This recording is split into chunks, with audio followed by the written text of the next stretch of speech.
वहाँ भी कुछ ऐसे ही सहाफ़ी मौजूद थे, सुहेल वड़ाई जैसे, रऊफ कलासरा जैसे और मुन्ने जैसे, मुनीर फारूक जैसे, जिन सहाफ़ियों ने हुकूमत तक, वज़ीरों तक आवाम की असल तकलीफ और अज़ियतें पहुँचाई। उन्होंने यही पहुँचाया कि आपने तो बड़ा अच्छा काम किया है। अस्सलाम वालेकुम, मैं हूँ खुर्रम इकबाल।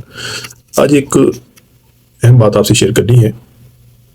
पिछले दिनों एक कॉलम मेरी नज़र से गुजरा।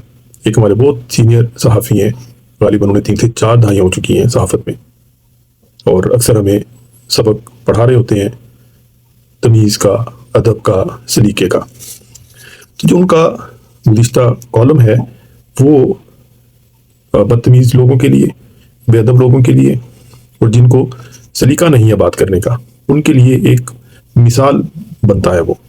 तो ऐसे लोगों को ये कॉलम पढ़ना चाहिए ताकि उन्हें अपने लहजे में और अपनी तमीज़ सीखने के लिए उन्हें मदद मिले।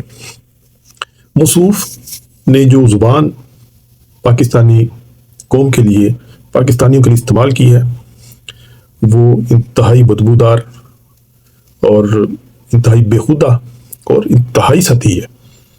और ऐसी ऐसी बातें उसमें लिखी हैं जो आज से पहले किसी भी सियासी लीडर के लिए किसी ने भी इस्तेमाल नहीं की, किसी भी सहाफ़ी ने इस्तेमाल नहीं की। ये जुर्रत कर ही नहीं सकते, कभी भी कर नहीं सकते। और इन लोगों को ऐसे घुटन ज़दा माहौल में काम करने की आदत है, इसलिए इन लोगों को कोई फ़र्क नहीं पड़ता कि माहौल कैसा है। जनाब फरमाते हैं, लिखते हैं अपने कॉलम में कि हुकूमत तो अहमकाना मुतालबा कर रही है कि लाशें दिखाओ। रूहों की लाशें कहाँ होती हैं, उनके जनाजे कहाँ होते हैं? ठीक है, चलें कोई बात नहीं, ये तो तारीख साबित करेगी, डिटेल्स आ जाएंगी, लोग देख रहे हैं। फिर आगे लिखते हैं, वो तो मुवक्किल थे, जिन थे रूहें थी। ये सब उन लोगों को बोला जा रहा है जो पाकिस्तानी थे, ठीक है, और किस तरह के उनके लिए अल्फाज इस्तेमाल किए जा रहे हैं। फिर उसके अलावा एक जगह पे तो वो मुझे बड़ा मजे का लगा, एक जगह बोलते हैं जनाब कि पालशिए, बोने और ताकतवरों के चमचे। ये मुझे बड़ा मजा आया पढ़ के कि ये जो 3 तरह के इन्होंने अलकाब दिए हैं, ये यकीनन ये किसी पर तो फिट होते हैं ना, और ये ऐसे ही लोगों पर फिट होते हैं। अच्छा, इसी तरह ही और भी एक सहाफ़ी हैं रऊफ कलासरा साहब। मौसूफ़ एक नेशनल चैनल के एक प्रोग्राम में फरमा रहे हैं कि हमने तो तुन के प्रोग्राम भी कर रहे हैं, हम लोग तुन के इन पे तनकीद भी कर रहे हैं, उसके बावजूद भी हम कहते फिरते हैं जी कि आज़ादी नहीं है। ठीक है, और ऐसे ये लोग ढीठ हैं, ऐसे ढीठ लोग हैं कि शर्मिंदा हुए बगैर इतने बड़े बड़े झूठ बोलते हैं। ये कोई खास किस्म की इनमें जीन्स मौजूद हैं कि ये लोग शर्मिंदा हुए बगैर झूठ बोलते हैं और इनको ज़रा भी इस चीज़ का एहसास नहीं होता कि जो हम झूठ बोल रहे हैं वो हम सब जानती है। अच्छा, इसी पर मुझे एक कहानी याद आती है जो हम अक्सर छोटे होते हुए एक दूसरे को सुनाते थे कि एक रियासत के बादशाह को उसके वजीरों ने मशवरा दिया कि अपनी आवाम पर टैक्स लगाया जाए। तो उसने पूछा, हाँ क्या टैक्स लगाया जाए?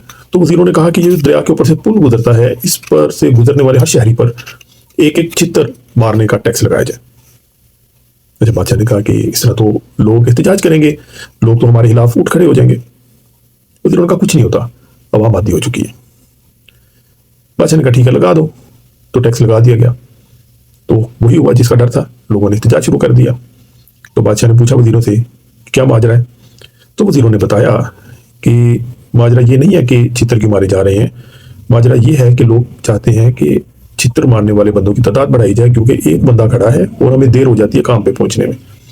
यहाँ पर कहानी का एक रुख नहीं बताया गया जो आज हमें शायद समझने में आसानी हो जाएगी।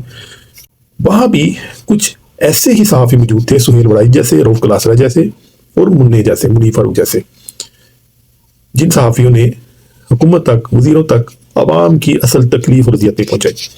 उन्होंने यही पहुँचाया कि आपने तो बड़ा अच्छा काम किया है, और आपके अच्छे काम में ये खराबी है कि आपने बंदा एक वहाँ बिठाया, बंदे 2 कर दें।